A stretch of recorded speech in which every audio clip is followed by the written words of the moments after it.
Did you know that like not all Sundays are created equal and that I get more excited about something? I have to say every week I'm super excited to preach this.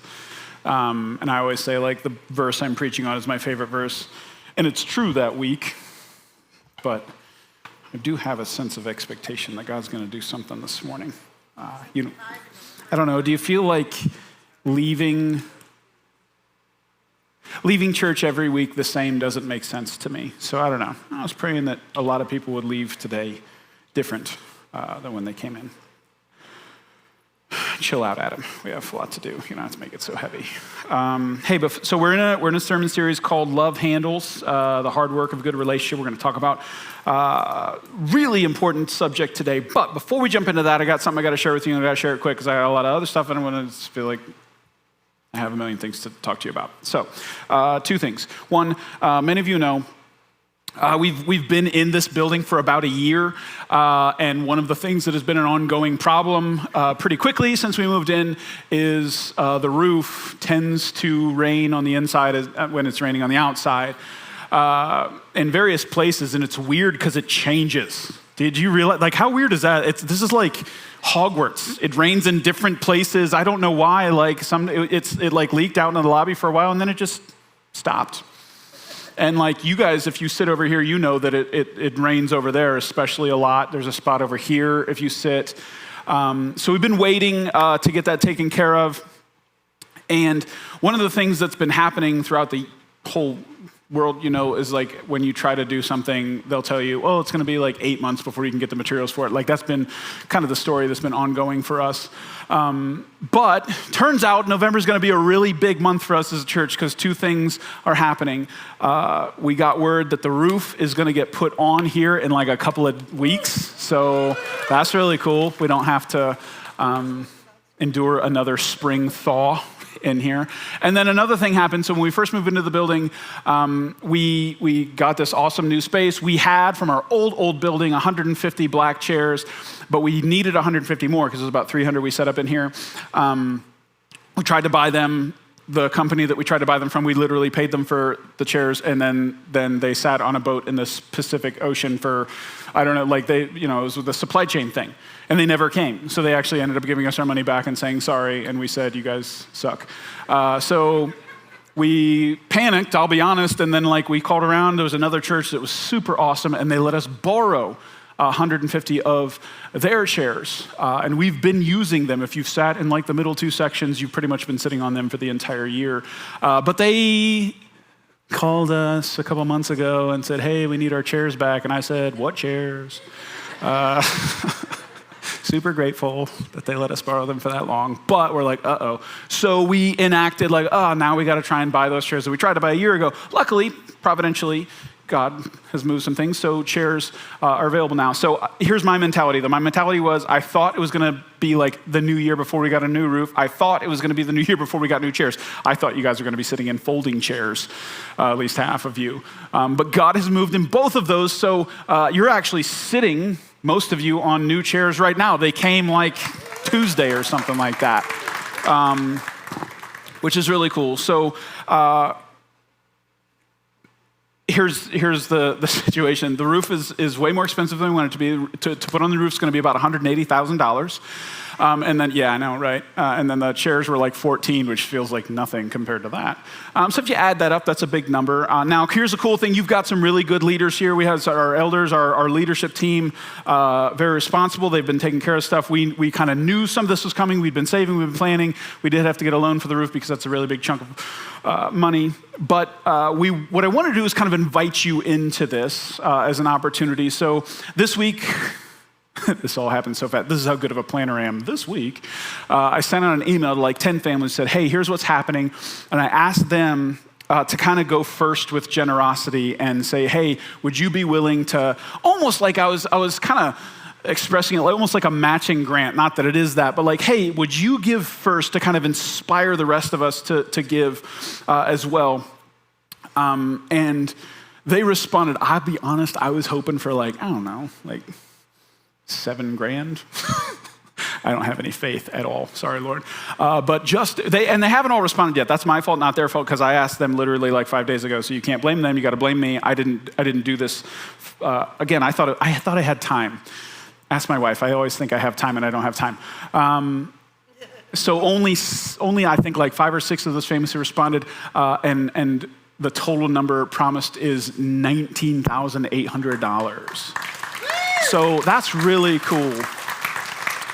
So here's what I want to present to you. We're calling it the Open Seat Project, but I added a little thing to the logo, the umbrella. So it's it was really cool and clean, and then I had to add that because I'm like, we gotta talk about the roof too. So and Bob, who's one of our tech guys in the back, he suggested the Open Seat and Closed Roof project. So we're gonna open the seats and close the roof. So here's what I want to invite you into. And this is not if you're like a first or second time guest, you're like, I'm brand new here, he's asking for money. Like, I don't want your money. You're sitting in the open seats that we wanted to be here for you. But if Mosaic is your church, we've already got this massive amount of generosity sitting here. And for me, I'm like inspired that. Honestly, I'm a little shamed because if the rest of us can't come up with that, that's kind of sad, right? So we can't make us look bad. I want to focus on the chairs because this is the way like I think about these chairs. I love the chairs that have people in them right now because that's awesome and I love you all. But I also love the chairs that don't have people in them right now because those are open seats and those open seats represent something, right? Those open seats represent somebody who has a lot of questions and needs answers, right? Those open seats represent a lonely person who needs to find community. Those open seats represent a lost person who needs to find Jesus, ultimately, right? These open seats are massively important. So I guess what I wanted to invite you into is, would you pray about funding some of these open seats in this room? And I know you're sitting there going, we already have them. Yeah, I know. It's called a credit card. I want to invite you into helping us fund these things. So here, I want to give you very specifics. This is like down to the penny specifics. Here's what the chairs cost. One chair costs $71.93. 2 of them, if you need that math, would be $143. I put 8 because it was like a row, but it turns out when I got here, there's only one row that has like 8 seats. It's the one next to the pole right there. You guys are sitting, it's 8. So pray for that row specifically. But I'm just giving you an idea. Like, hey, it'd be really cool. And the way I think about this, like, man, it's a thing where you're participating in what God is doing. You're allowing God to work through you to provide this for somebody else. So what I wanted to present to you is to pray about this season here as we head into Christmas and into the new year. Would you fund 1 or 2 or maybe a row of chairs, again, with the mentality that you're trying to provide an open seat for somebody to hear about Jesus. It's not a chair. It's not a roof. It's a space that we want to see God move in. That's what we're trying to do here. So pray about that. Talk to your spouse, if you have one, about this. There's a QR code on the back of the chairs, which is unless the sticker fell off, because we put them on this morning frantically, because I'm a really good planner. You can snap that QR code, and there's a link that says Open Seat Projects in there. So think about that. And that part. All right, you guys ready to dig into, hi, good morning, little baby. Would you like to add something to this conversation, sir? He's cute, but he better shut up. I'm just kidding. I have 4 kids. I can say whatever I want about kids, okay? I literally have a blank check for this, and you guys know I love you.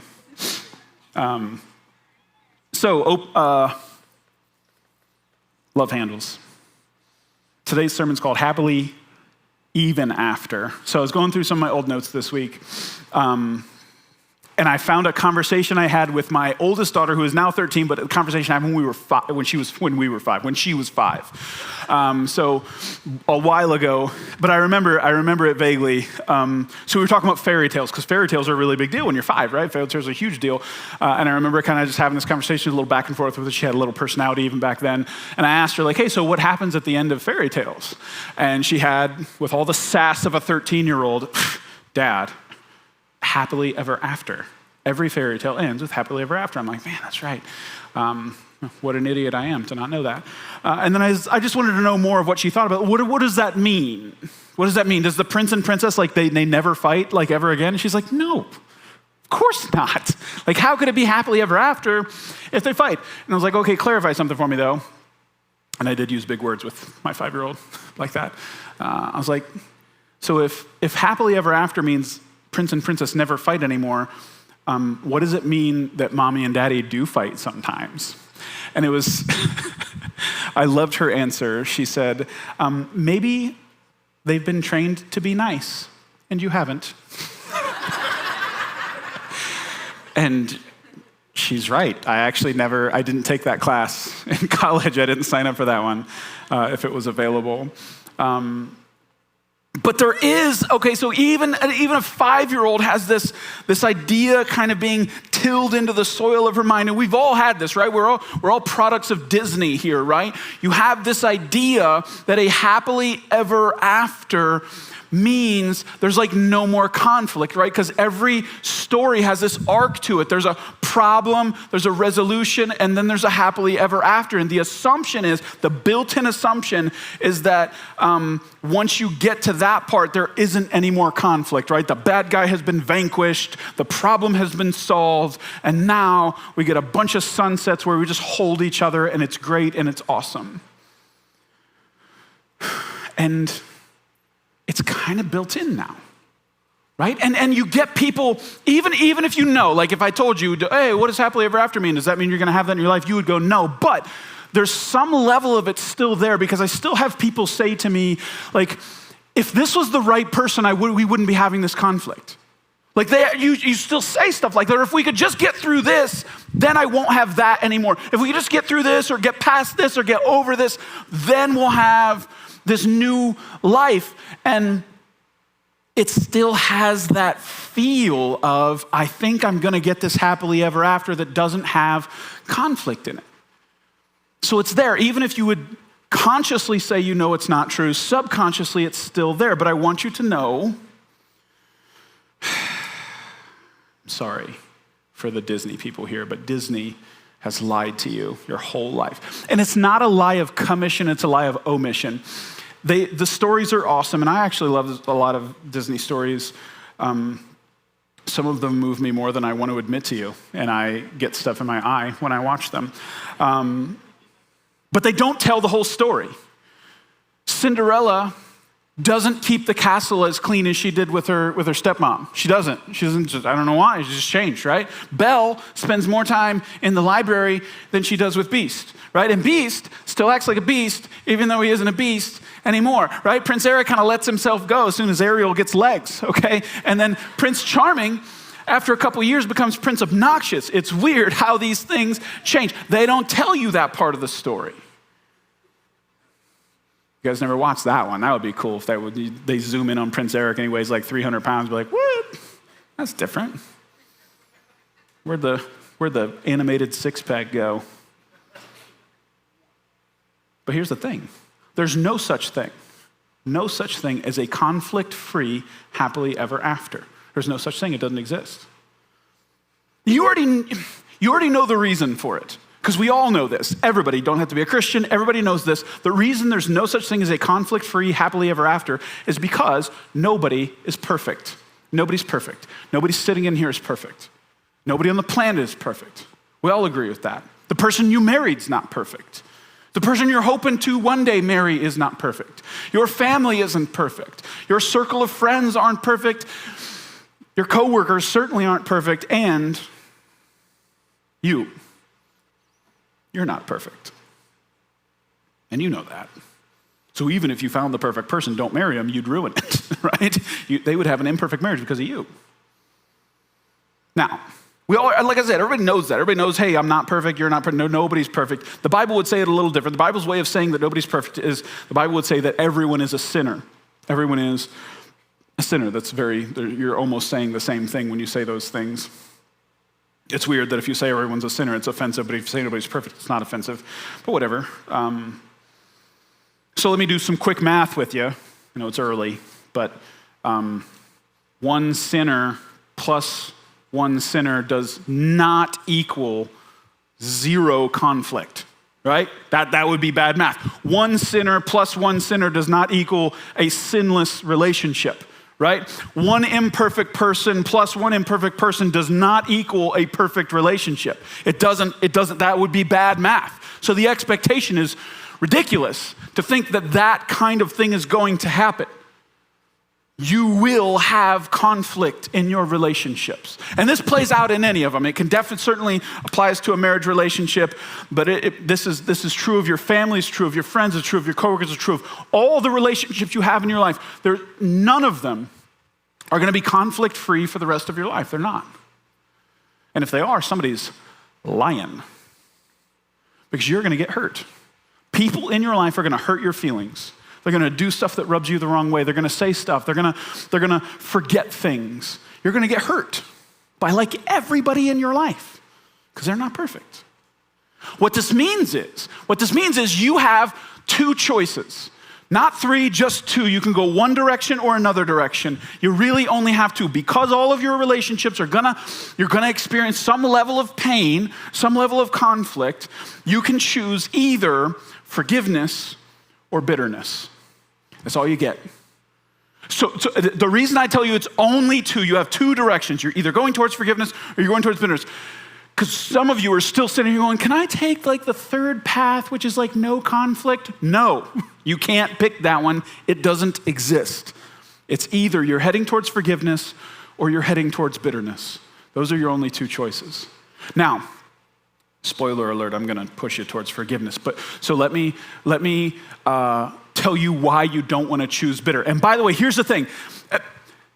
Most people aren't going to say, you know what, Pastor Adam, I'm actually going to choose to become a bitter, angry person in my life. Thank you very much. That's going to be my choice.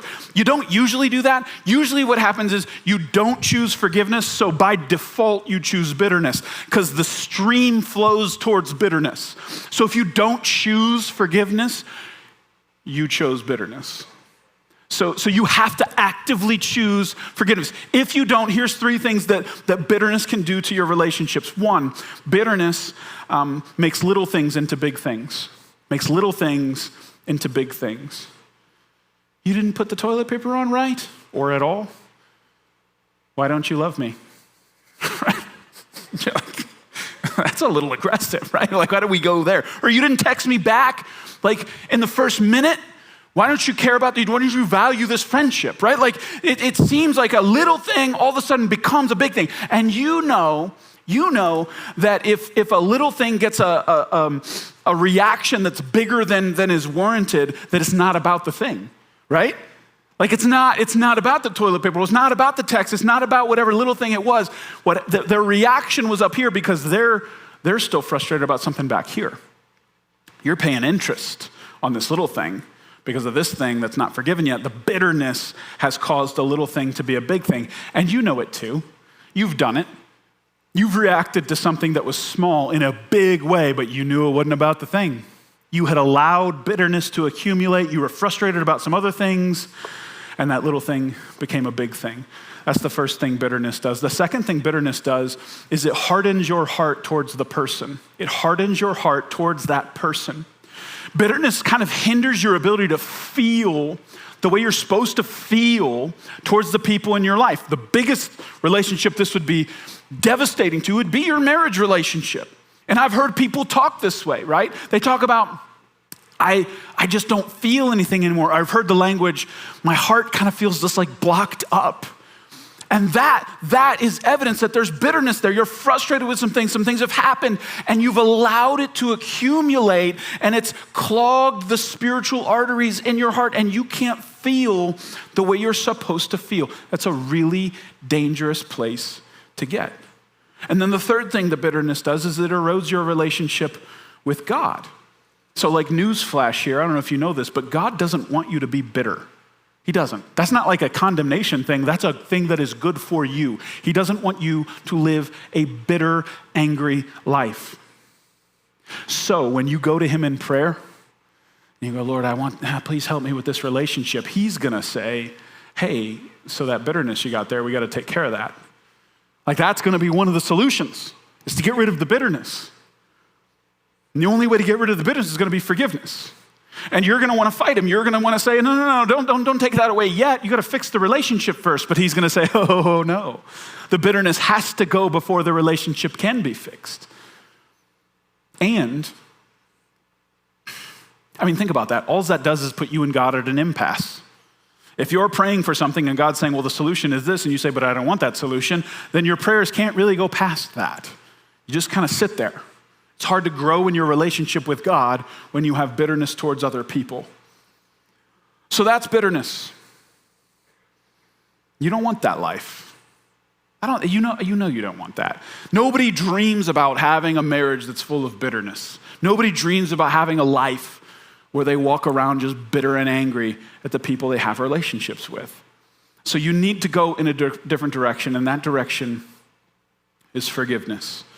If you want to have good relationships, you need to get good at forgiveness.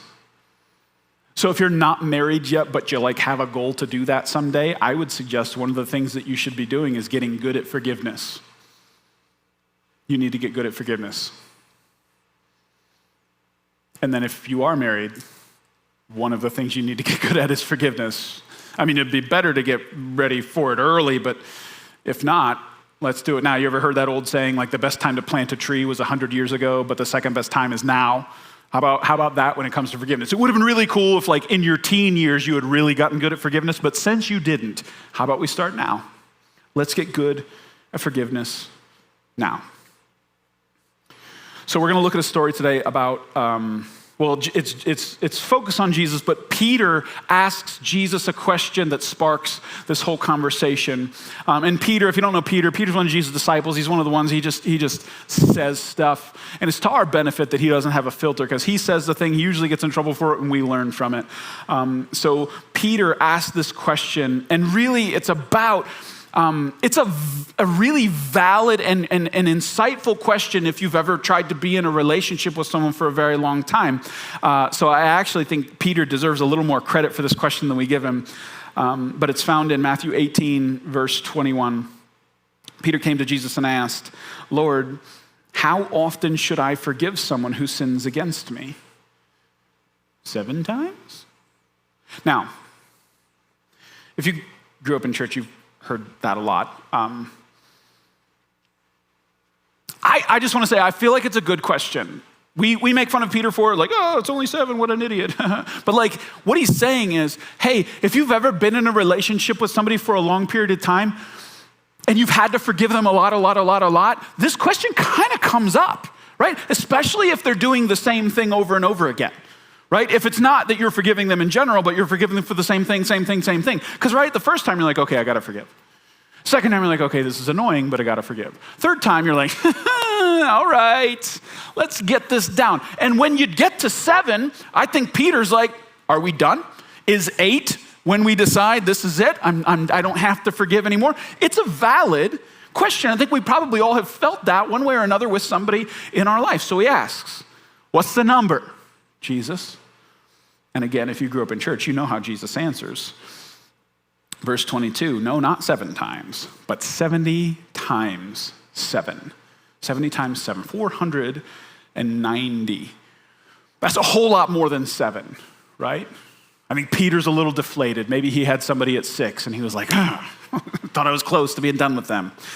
But Jesus is like, no, pushing it way out. Now, in light of the story that Jesus is about to tell, we know that he's not saying that 491 is the new number where you can be done with somebody, by the way. But wouldn't that be interesting? I don't know, just think about that. If it is 490, let's hypothetically say that Jesus literally meant it's 490, that's your magic number. I just want to ask, how many years would you have to be married before you hit that?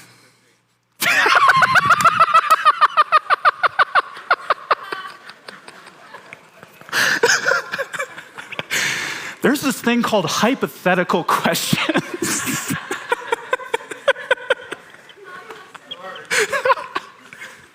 He did not hesitate. He knew the year that you hit.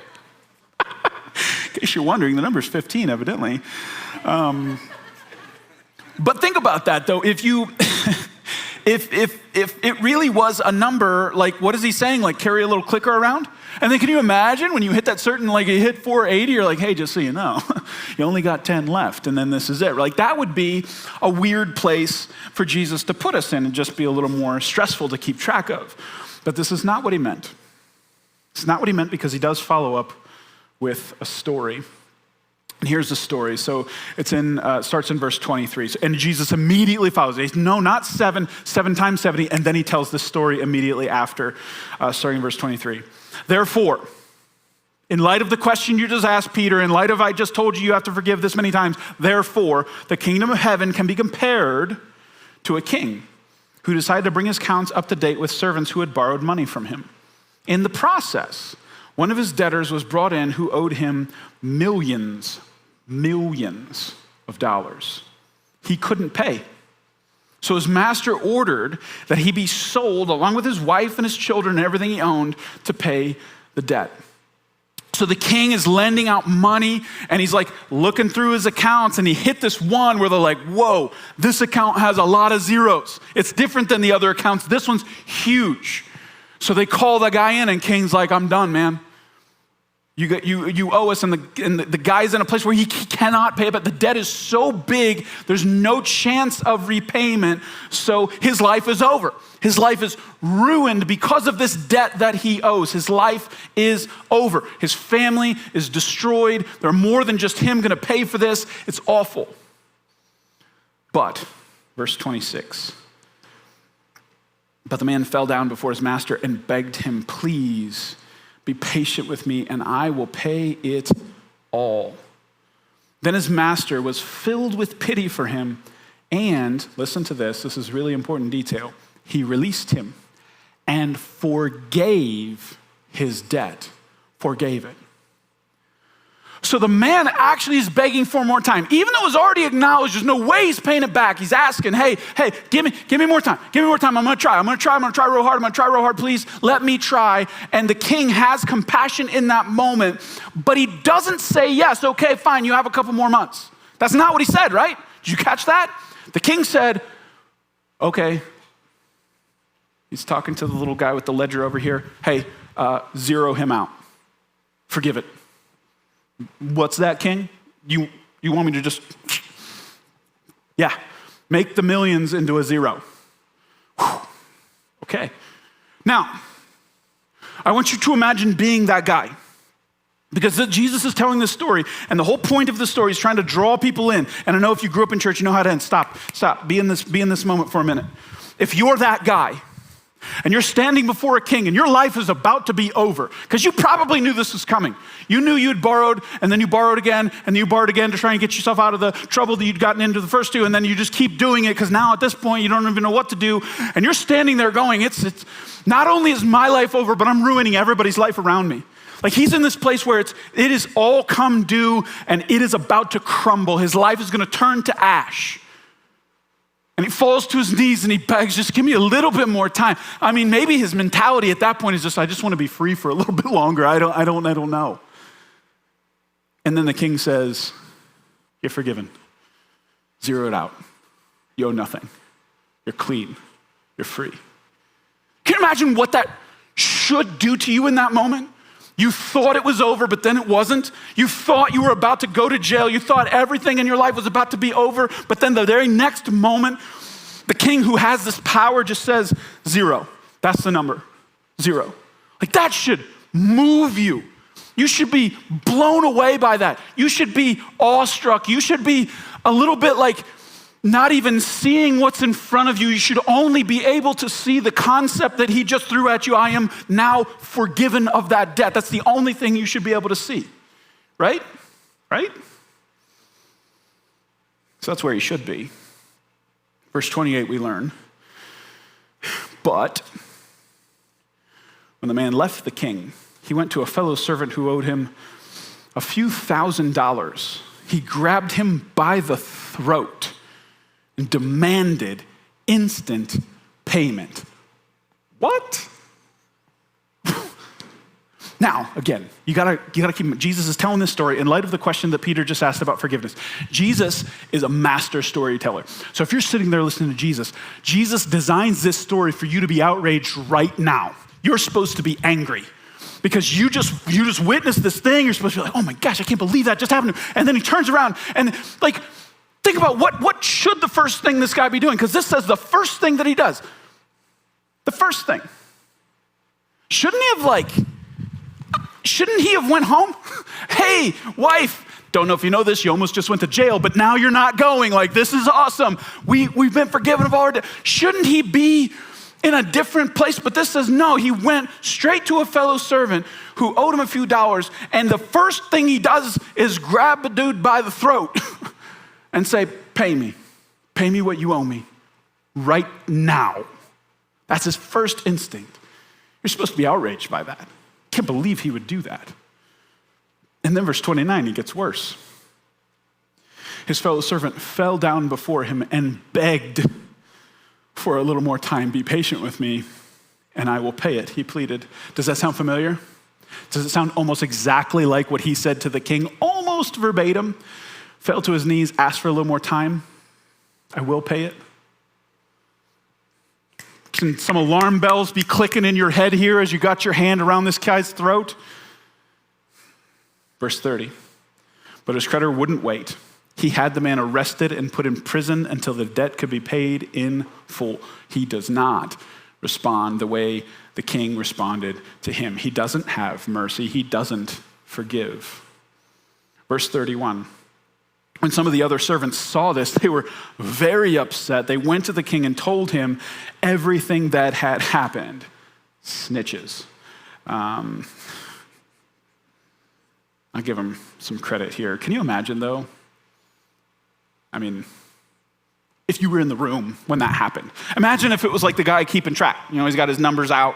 He's like, all right, well, we're gonna make out big on this one if this guy can repay this. And then the end of the conversation is the king's like, just zero that out. Dude's forgiven. Like, that would leave an impact on you. You'd be like, ooh, dang, king really did something amazing for that guy. And then can you imagine, like, well, you know, end your day, you're out about, and you like, hey, there's that guy. Like, forgot forgiving him for everything. And he's grabbing somebody by the throat, and you're like, what is going on here? And then you hear that he's demanding payment for a debt, and you're like, that can't be. So when they see it, they're outraged too. They can't believe that he would respond so quickly after what he had just experienced like that. So they do go back to the king, and they tell him, hey, you're not going to believe this. That guy you just forgave all that debt is choking a dude out. So they tell him. Here's what happens, verse 32. The king called the man in. He had forgiven and said, you evil servant, I forgave you that tremendous debt because you pleaded with me. Shouldn't you have mercy on your fellow servant just as I had mercy on you? Then the angry king sent the man to prison to be tortured until he paid his entire debt. So at this point in the story, what you're supposed to be feeling when Jesus is telling you, you're supposed to be like, yeah, he deserves that. Like, because if you're following the waves of this story, this is the point where you're like, good, that guy, man, he like didn't get it. Like, there was something off there. Like, I can't believe that he would turn around from experiencing that and do that. Happy the king found out about it. Happy that he's going to prison now. That's like you're feeling this release, right? But Jesus is just so good at this. So again, if you're like sucked in, I think everybody who is listening to this story is like, yeah, amen, get him. And then Jesus does this thing. Jesus is so good at this. Because if you're leaning in going, good, you're leaning in just enough for Jesus to get his right hook to come across and hit you on the chin, because verse 35, here's Jesus' conclusion. That's what my heavenly Father will do to you if you refuse to give your brother and sister from your heart. Wham!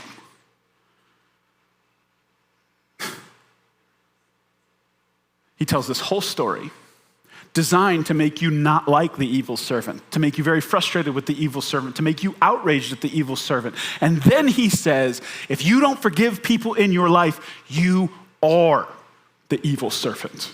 You are him. Whew. I don't like that. Not forgiving someone in my life is the same as the servant choking a dude out because he owed him a couple $1,000s. The servant was forgiven an unrepayable amount and then turned around and demanded to be paid a small amount. So Jesus' comparison is, in the story, the king forgives this unrepayable amount and then the servant turns around and demands payment for a small amount. You in your life, it's the same way. So if you're a Christian, you have been forgiven of every sin you've ever committed, every action you've ever committed that was wrong, every word ever spoken that was wrong, every thought that was wrong, every motive that was off. From your past, from your present, and even from your future, you have been forgiven. If you accepted Jesus Christ as your Savior, if you put your faith and your trust in what he did on the cross, you are forgiven. You have an embarrassment of riches of forgiveness in your life. So for you to turn around and withhold forgiveness from a spouse, from a family member, from a friend, it makes no sense. It makes no sense. So I'm going to say a sentence here. It maybe sounds wrong. Maybe it'll be frustrating to hear, but for the Christian, forgiveness is not optional. For the Christian, forgiveness is not optional. Here's what I mean by that. If you really get on like a heart, soul level that God has forgiven you of everything you've ever done, if you really get that, if forgiveness flows to you on that level, like that conduit is wide where God's forgiveness is flowing to you. If you really get that, you're not gonna be able to stop that forgiveness from flowing through you to others. It's the flow of forgiveness coming down from heaven is gonna be so heavy that you're not gonna be able to prevent it from flowing out to other people. If you really, really get it. If you really get it. And that's the part in the story that frustrates me so much, because think about this. The king said, your debt is forgiven. And then the guy turned around and choked out his servant. What it seemed like, and this is really important, this to me is kind of the whole point of the story. It seemed like the guy didn't hear that he was forgiven. It seemed like what he heard is, okay, you've got some time. Now think about that. If you rearrange the story and you take out forgiveness and you just put in, okay, you know what, I'm gonna have mercy. I'll give you 3 months to pay me back. If that was the story, then if you hear that he walked out, that dude owes me $1,000. Dude, pay me what you owe me. I need it right now. Like that actually makes sense, right? Because he's afraid that he's gonna have to pay this money, so he's gonna go get the money from this guy to be able to pay it back. It's almost like he didn't hear it. He didn't hear that he was forgiven. So a Christian who really gets it, see, and that's you need to know. To be a Christian is to be someone who is forgiven. If you think being a Christian means, okay, now I gotta be good because I need to earn something from God or I need to pay God back for this debt. If you think that's what it is, then it is gonna affect your ability to forgive others. If you really don't get that what Christianity is about is that Jesus paid for your sins and you are forgiven, if you really get that, it's gonna make it really hard for you to turn around and choke somebody out or say, no, I don't forgive you. No, I can't let go of that. It's gonna be really hard. That flow of forgiveness is going to flow to you and through you. Christian, forgiven people, forgive. Forgiven people, forgive. That's what we do. So it's not optional. It has to flow through you. It can't help but flow through you. Now, I just want to acknowledge, even if that's true, even if you get it, it's still hard sometimes. Forgiveness is not an easy thing to give. It's not an easy, we can accept it, but it's way harder to give it. And some of you, I know you've got some things. You've got some things. Usually with sermons like this, what happens is that thing that happened to you, that person did to you, that betrayal, that whatever that happened to you, springs to the surface, and immediately a spotlight is shined on the pain that you've experienced. The hardest thing that you don't want to forgive is the thing you're thinking about right now. And I get it. I've been there. There's some stuff. And I don't even want to paint it. I think it's a classic preacher thing to be like, I really used to struggle with this, but now I still struggle with it. This week, there's some people who've done some things, said some things. I don't want to forgive them. I want them to pay full price with interest. It's hard. But I also really don't want to be the servant choking out another servant. I really don't want to be that. So much so that I'll let go. I'll let go. So yeah, you're sitting here thinking, really, forgiveness isn't optional? I'm supposed to forgive everything? Yeah, everything. Even if they're not sorry? Yep. Even if they don't even think the thing they did was wrong? Yep. Even if the thing that they did was really horrible? Yep. Even if I'm still bleeding from the thing that they did? Yeah. Even if they keep doing it? Why? Because he did it for you. You can't not. And I know some of you are like, well, you don't even understand, Pastor Adam. You don't understand the pain that I've gone through. You don't understand the wound that I have. You're right, I don't. Luke 23, 33 and 34 says this. When they came to the place called the Skull, they nailed him to the cross. And the criminals were also crucified, one on his right and one on his left. Verse 34, Jesus said, Father, forgive them, for they don't know what they're doing. Jesus was forgiving them while they were literally killing him. I don't know your pain, but he does. He does. They were murdering him, and he was forgiving them. He understands. He knows your hurt. He knows your pain. He still invites you into forgiveness. He still invites you in. Now, here's the thing, though. Part of the reason I think forgiveness is so hard is because there's this visceral response to it. And I think that we as a society, we as a culture in general, don't fully know what forgiveness is. We've attached forgiveness to other things that it is not. So let me really quickly try to tear some of these things apart so that you understand what forgiveness is and what it is not. Forgiveness is leaving ultimate justice in God's hands. You forgive, and you're allowing God to have ultimate justice in that. You trust that the God of the universe can exact justice better than you. You're not letting it go, you're giving it to God.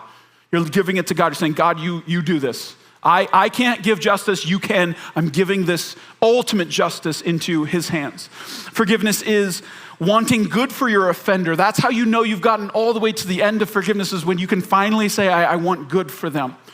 Forgiveness is not approving or diminishing sin. When somebody asks for forgiveness, don't say it's okay, because it wasn't and it isn't, right? We're trying to teach our kids, say, I forgive you. I know it's a little cumbersome. It's way cooler to say, it's cool, it's okay, but it isn't okay. I accept forgiveness. I'm not gonna prove or diminish the thing that you did to me. I'm gonna forgive you for it. Forgiveness is not neglecting justice. It's not. You can forgive someone and call the police. You can do both. Forgiveness is not forgetting. Where did we come up with that? Forgive and forget. Who in here has a forget button in your brain that you can press? Can anybody have? I don't have one. I can't make myself forget things. That doesn't happen. No, you forgive. You're going to remember. Just because you remember, it doesn't mean you didn't forgive. It doesn't make any sense. And related to that, forgiveness is not ceasing to feel the pain. You're still going to hurt. You can't not hurt. You don't have a button right next to my forget button is my I don't feel pain button. I don't have one of those either. You can forgive and be hurting. I mean, Jesus did it. He had a nail in his hand. He was hurting and still forgave, chose to. Forgiveness also is not a one-time event. You're going to have to forgive. For some things, you're going to forgive, walk a couple of steps, forgive again, go to sleep, wake up, forgive again. You're going to forgive. You're going to have to keep doing it. And this one's really important. This is the last one I want. Forgiveness is not reconciliation. Forgiveness is a one-way street. Reconciliation is a two-way street. Forgiveness, really, if we think about it the way we just thought about it, that forgiveness flows to you and then flows through you, your forgiving of others has more to do with your relationship with God than it does with them. You know, spiritually speaking, you're accepting forgiveness from God. You want to be right with God. You want to do right by that. You want to say, I don't want to be the evil servant choking you out, so I forgive you. That's more about this relationship than it is this one. But reconciliation is a two-way street. You can give forgiveness without them doing a thing. They don't have to ask for it. They don't have to want it. They don't even have to think they deserve it. They don't even have to know they did something. You can forgive them. But to be reconciled, it's a two-way street. Forgiveness is in your heart. Reconciliation happens in real life. Something is required from both parties. A bridge needs to be built that is built from both sides. And sometimes they don't build it. They won't. You know that. Some of you know that. You have stories in your life of people who refuse to be properly reconciled. You still forgive them. You don't carry that. You give that to Jesus, man. You give it to him. You charge it to his account. He's the king. He's got it all. You give forgiveness even if you can't find reconciliation with someone.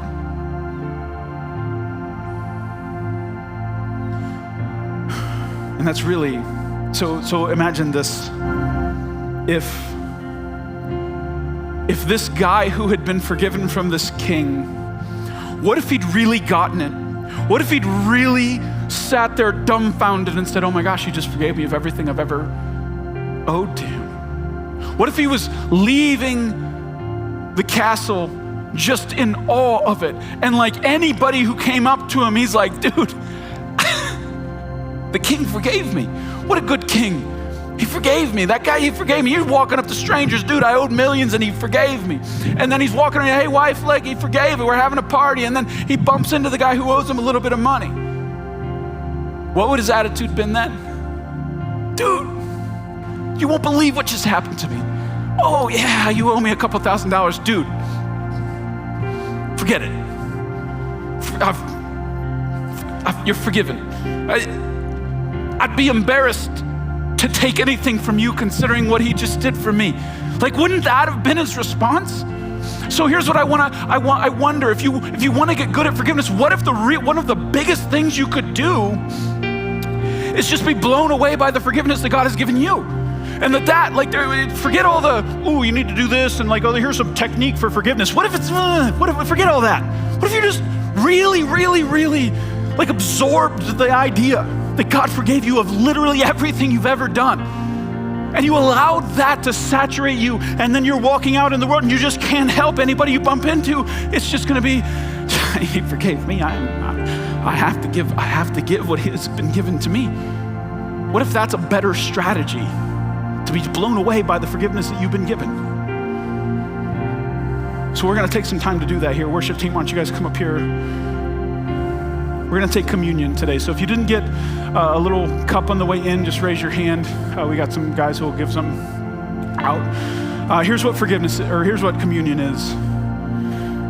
It's a physical representation of a spiritual truth. The bread represents Jesus' body, which is broken for us. The blood represents his blood, which was spilled for us for our forgiveness. And Jesus says to do this in remembrance of him. So we do this, we slow down to take some time to reflect on the idea that he has forgiven us.